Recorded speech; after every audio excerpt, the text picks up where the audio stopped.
అమ్మ తోడు దేవుని తోడు అని చెప్పేసి చిన్నది మనం చిన్నప్పుడు ఒట్లు పెట్టుకునే జ్ఞాపకం ఉన్నదా? యాక్చువల్లీ ఈ అమ్మ తోడు దేవుని తోడు అనేది ఒట్లు, నేను ఈ ఒట్ల గురించి మాట్లాడట్లేదు ఇప్పుడు, నిజమైన తోడు గురించి. నిజమైన తోడు అంటే ఎవరో తెలుసా? మనకు మన శరీరమే నిజమైన తోడు.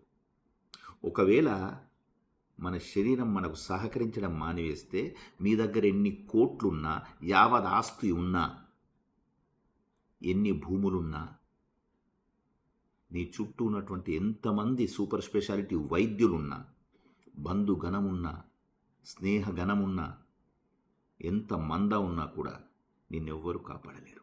నీతోడు ఎవ్వరు రారు. నిన్ను సాగనంపడానికి మాత్రమే ఉపయోగపడతారు తప్ప నీతోటి ఎవ్వరూ రారు. అందుకే శరీరాన్ని కాపాడుకో.